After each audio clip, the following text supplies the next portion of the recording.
Hello guys! Welcome back to my channel. Good morning! Kakagising ko lang. So, kasi medyo naramdaman ko yung gutom ko. Medyo maaga akong nagising ngayon. And naisip ko dapat magluto na ako kasi wala ding pasok ang aking anak. But then, I realized, okay, wala ding pasok ang mga tao dito. So, nagluluto sila kaya hindi ako makasingit sa kitchen. So, good thing, nandito na, i-unbox na natin. Ito nga yung purpose kung bakit ko binili yung item na to. So, help me to unbox this one, guys. So, umpisahan na natin. Okay, guys. So, as you can see, I have here the Odd Cook multifunction pot. So, we have red and black here. But I chose the color, alam niyo ba? Color white. Because we are trying to achieve the aesthetic look of our place. Okay, may correction pa. To achieve the aesthetic look of our place. So, buksan na natin. Mabilisan lang. Guys, so ito na yung laman ng ating box. So, we have the recipe electric frying pan. So, marami siya. Ayan, colored and very glossy yung ano niya, yung paper niya. So, marami dyan. And then, meron tayo dito yung, I think this is the instruction manual. Oo, tama nga. So, tingnan yung kulay niya, di ba? Talaga, ito ang nagiging favorite color ko ngayon. Ayan siya, the manual. Pero ako hindi ako mahilig magbasa ng manual eh. Pero this time, dahil electric to at medyo malaki-laki siya, natatakot ako, kailangan natin basahin ng konti.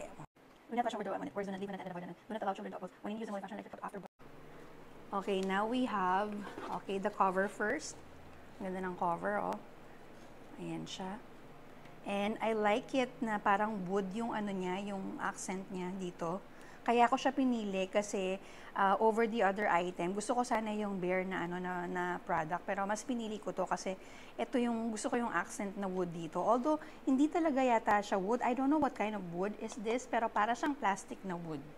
Okay? Meron tayo dito yung tin mo para mag-steam ka.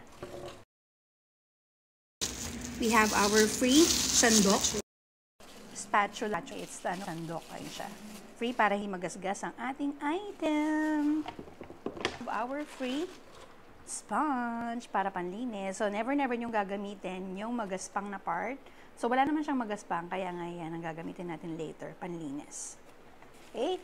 And then, of course, we have here the cord. Ayan, binasa na natin siya. Sana enough yung haba niya para umabot dun sa saksakan habang nagluluto tayo. Okay? And, of course, the last part would be the pot itself. Ayan siya. Ayan o, nakikita nyo ba? Siya. Parang ceramic ang ano niya, ang nasa loob niya. Tapos siguro mga ano to, mga 2.5 inches yung lalim niya. Hindi siya ganun kalalim, but tama lang naman kasi pinili ko talaga siya para makapagluto lang kami ng noodles, para makapagluto ng hotdog, ng egg, yung mga pang-almusal ba. So, yung handle niya, ako siya kinuha kasi nga yung wooden accent niya dito. And then, ito, hindi mo siya pwedeng hugasan. So, pagka huhugasan mo yan, ayan lang, dito lang. Punasan mo lang or pakuluan mo ng water. And then, ito, dito mo siya, ano tawag dito? On and off, ano niya? Hindi naman siya bota. Kung kita mo on, ito twist na lang siya. This one is off. And then, low fire. And then, yung high, kung ano mo, gagamitin mo na siya. So guys, linisin ko lang sandali and then papakita ko sa inyo kung paano siya gamitin. Okay guys, so ito yung cord niya. Siguro nasa ano lang to, mga 5 feet lang. So baka kailangan pa nating mag extension. Okay, dito mo siya ilalagay. Okay guys, so naisaksak na natin. Let's turn this on. Para saan yung indication? Yung indication niya na naka-on na siya. So low fire lang ang nilagay namin. So, what we're gonna do is to put water on it kasi, ayan o, yan siya. There you are, na naka-on na talaga siya. Lang din natin ulit yung water para lang linisin natin for the first time. Then, gamit lang tayo ng tissue. And let's see how long it's gonna boil. Guys, in 1 minute lang, nakikita ko na siya. Ayan o, nagbo-boil na siya. Can you see that? Tapos yung usok. Nakikita nyo ba? Yan, ganyan siya kabilis. Ayan siya. So, I'm gonna let this boil. Hihinaan ko siya. Yan, ayan na. Kumulo na siya, guys. In less than, or 1 minute ka muna. In less than 2 minutes, kumulo na siya. So, itatapon ko lang to and then pupunasan ko lang siya. Okay, guys. Luluto na tayo dahil raltum na kami. Noodles lang man. And then, ilagay na natin tong water. Guys, ito na, i-turn on ko na. Magluluto na kami ng noodles. And then, while waiting for the water to boil, papakita ko muna sa inyo yung total look niya when you have the steamer. Ayan siya. And then, ilagay natin yung kanyang cover. Ala, ang aesthetic, diba? Ayan siya. Ayan, so habang nagpapakulo ka, kung gusto mong magano. So, yung ano niya, ang tawag dito, yung taas niya, ayan, mga isang dangkal, mga 6 inches siguro, or 7. Ganyan siya, 7 or 9 inches ang ano niya, pag nilagay mo na yung steamer niya. So, let's just wait for the water to boil and then ilagay na natin ang ating noodle. So, ayan na, in less than 1 minute, it's starting to boil. Tignan mo yung bubbles na maliliit, but we need to see those big bubbles para talagang kulong-kulo na at ilagay natin yung ating noodles.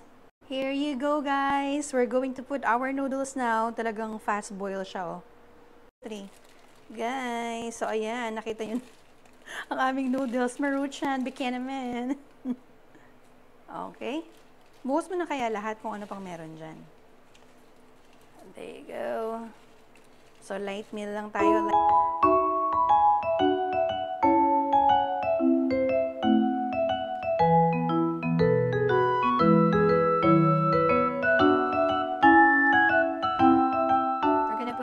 Just add 1 egg. Di ba may kantang gano'n? Sama ng ano ko.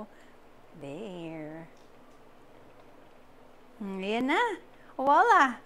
In less than 5 minutes, we were able to cook our noodles with egg. Happy eating, guys, and happy using your OddCook multifunction pot.